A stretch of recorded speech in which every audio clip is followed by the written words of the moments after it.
ಬೇಸಿಗೆಯಲ್ಲಿ ಸಾಮಾನ್ಯವಾಗಿ ನಮಗೆ ತಿನ್ನೋದಕ್ಕಿಂತ ಹೆಚ್ಚಾಗಿ ಕುಡಿಯೋದಕ್ಕೆ ಬೇಕಾಗುತ್ತೆ ಜಾಸ್ತಿಯಾಗಿ ಅಲ್ವಾ.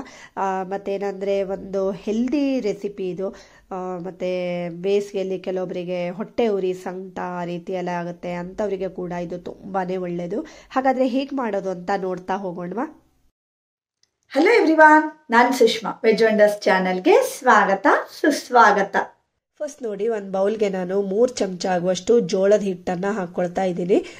ಇದೇನು ಗಿರಣಿಗೆಲ್ಲ ಕೊಟ್ಟು ಮಾಡಿಸಿರುವಂಥದ್ದಲ್ಲ, ಹಾಗೆ ಡೈರೆಕ್ಟಾಗಿ ಪೇಟೆಯಿಂದ ತಂದಿರುವಂತಹ ಜೋಳದ ಹಿಟ್ಟು. ಹಾಗೆ 1 ಗ್ಲಾಸ್ ಆಗುವಷ್ಟು ಅದಕ್ಕೆ ನೀರನ್ನು ಹಾಕಿಬಿಟ್ಟು ಗಂಟು ಇಲ್ಲದೆ ಇರೋ ರೀತಿಯಲ್ಲಿ ಚೆನ್ನಾಗಿ ಮಿಕ್ಸ್ ಮಾಡಿ ರೆಡಿ ಮಾಡಿ ಇಟ್ಕೊಳ್ಳಿ. ಓಕೆನಾ.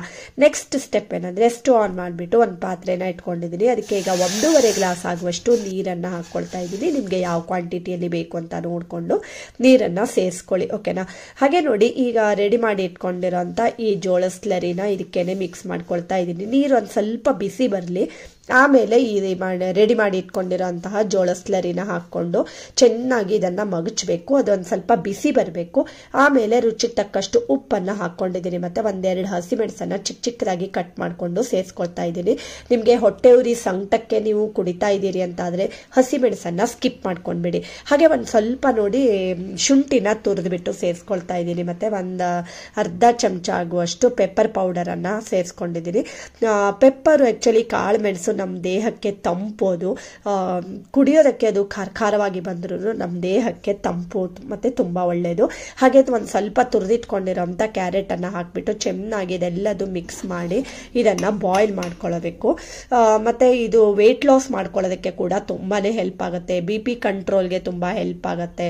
ಮತ್ತು ಈಗ ನೋಡಿ, ಒಂದು ಸ್ವಲ್ಪ ಚಿಕ್ಕದಾಗಿ ಹೆಚ್ಚಿಟ್ಕೊಂಡಿರೋಂಥ ಕೊತ್ತಂಬರಿ ಸೊಪ್ಪನ್ನು ಸೇರಿಸ್ಕೊಂಡು ಇದು ಒಂದು ಸ್ವಲ್ಪ ಎಲ್ಲ ಗಟ್ಟಿ ಆಗ್ತಾ ಬರುತ್ತೆ ಅಲ್ವಾ, ಅಷ್ಟರವರೆಗೆ ಇದನ್ನು ಬಾಯ್ಲ್ ಮಾಡಿ ಸ್ಟವ್ ಆಫ್ ಮಾಡ್ಕೊಂಡ್ಬಿಡಿ.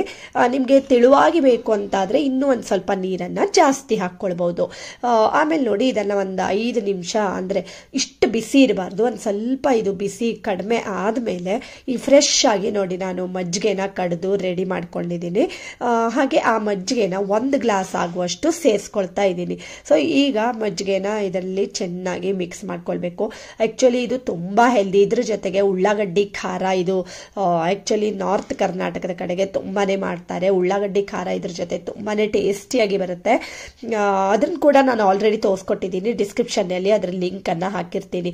ಹಾಗೆ ಇವತ್ತು ನಾನು ಮಾಡಿರುವಂತಹ ಜೋಳದ ಅಂಬಲಿ ನಿಮ್ಗೆಲ್ರಿಗೂ ಇಷ್ಟ ಆಗಿದೆ ಅಂತ ಅನ್ಕೋತೀನಿ. ಇಷ್ಟ ಆದರೆ ಲೈಕ್ ಮಾಡಿ, ಶೇರ್ ಮಾಡಿ ಮತ್ತು ಸಬ್ಸ್ಕ್ರೈಬ್ ಮಾಡಿ. Thank you for watching.